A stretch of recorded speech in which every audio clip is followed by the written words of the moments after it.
well, some of them are new, but there may not even be on the website. So my goal here is, Carrie's going to get me for using ribbons that may not be on the website, but that's okay.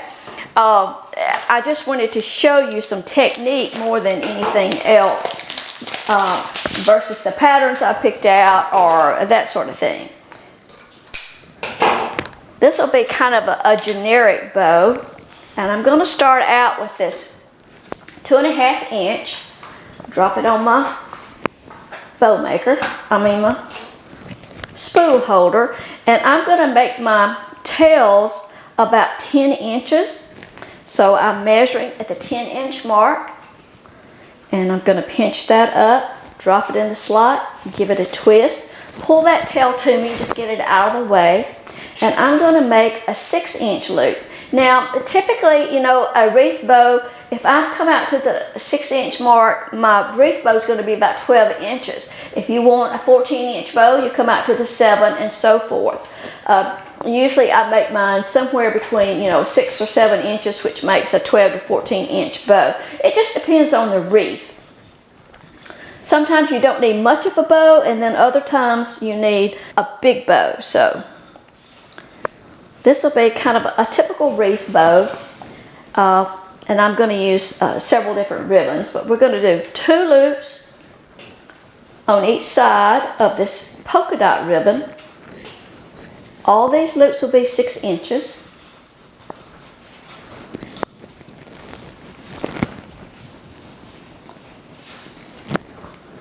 Okay, so I'm going to come down here and I'm going to use my tail that I already cut for my measurement.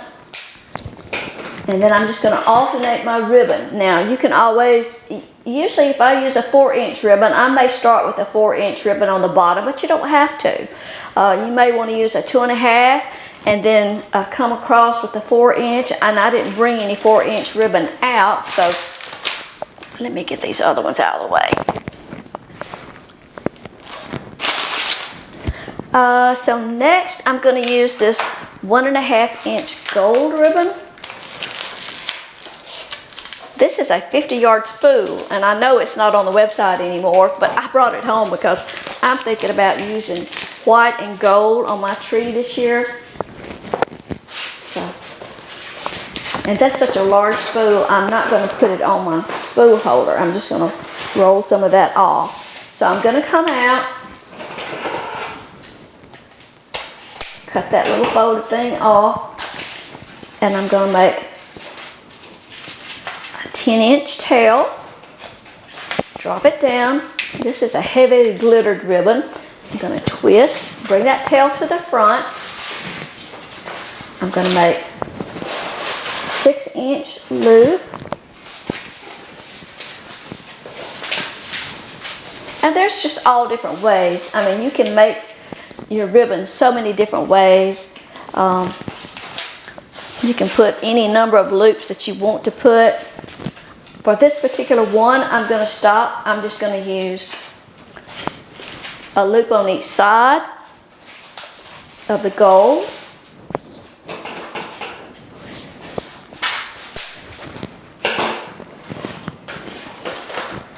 And then I have this snowflake ribbon, and this is a good example of, this is a great way to use up your scrap ribbon. So on this particular ribbon, I don't have much left. So let me just see if I've got enough to do complete loops or not. Let's see, if I do 10 inches and then a 6-inch loop. Okay, I don't have quite enough. So what I'm going to do is I'm just going to take a piece. I'm going to cut a piece 20 inches.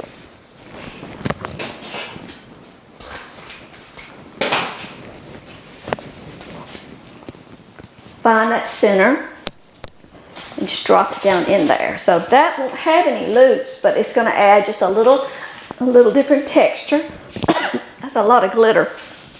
Okay, and then I have just a plain burlap natural. I'll put a couple of loops of it, like a 10-inch tail. This is a really thick ribbon. I'm gonna drop that down, make a 6-inch loop.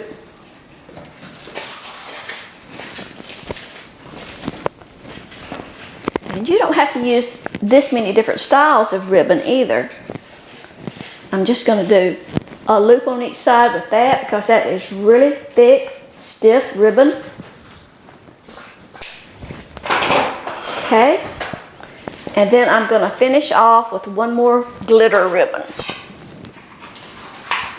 I don't have a lot of it either, so let's see. It's actually a D. Stevens ribbon. I think I've got enough to make a.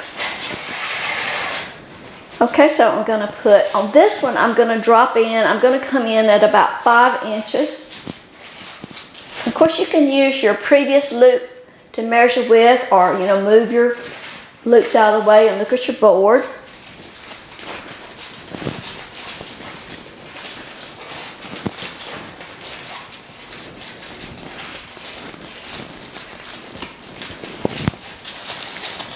This ribbon is a little bit wrinkly. Okay, and I'm going to make another 5-inch loop.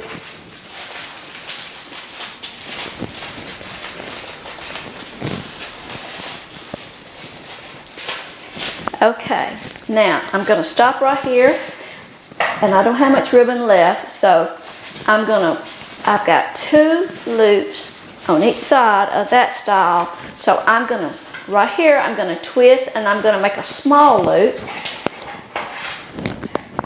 and that's going to cover up my mechanic. So that loop is only going to be about 2 inches. Okay. All right. Now then, I get my chenille stem, not my chenille stem, but my zip tie. Press that down tight as I can. Like I say, this is a big stack, so I'm gonna have to ease it up off the board really carefully.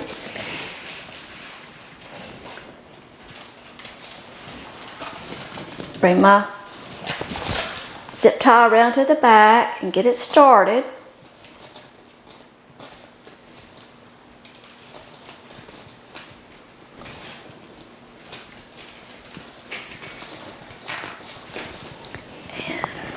Get a chenille stem, slide that under my zip tie about halfway, and then pull the zip tie tight, very tight. Okay, snip off that end. Give the chenille stem a couple of twists, and then you're ready to fluff it out. I'm getting glitter everywhere. So I know I've got some tails that are going to have to be trimmed, so I'm just going to kind of start at the bottom and pull those loops up. Now, if you've got a fluff box, if you know what I'm talking about, it does make things a little bit easier. You can kind of secure the bow to the fluff box, and then you can kind of use both hands to pull and tug.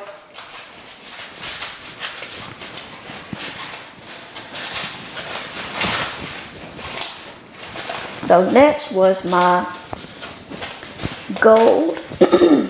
Of course, on this, being a wreath bow, I want my tails all coming down to the front.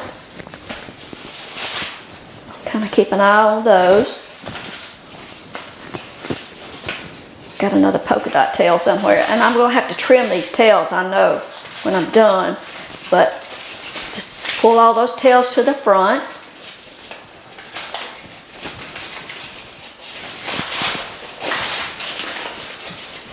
Make sure that I get all those loops pulled up.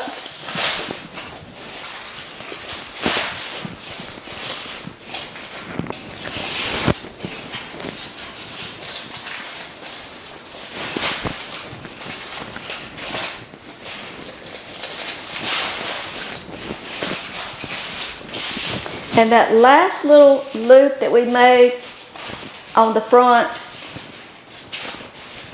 where we put our zip tie, we're going to just pull that over to the center so it covers that up.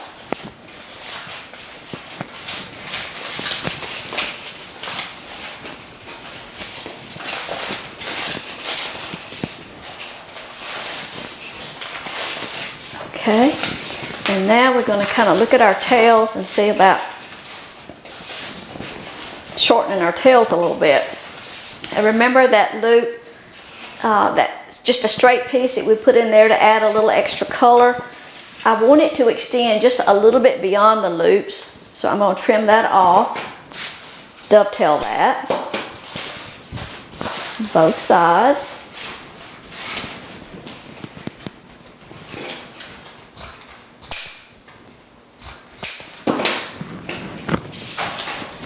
And I'm going to dovetail the rest of my tails.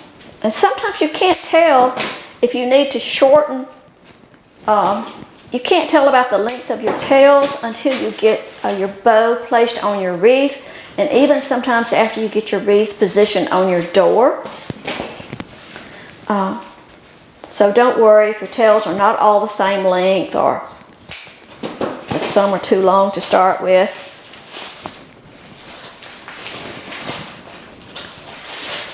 And like I say, on my 1.5 inch, I usually just cut those at an angle.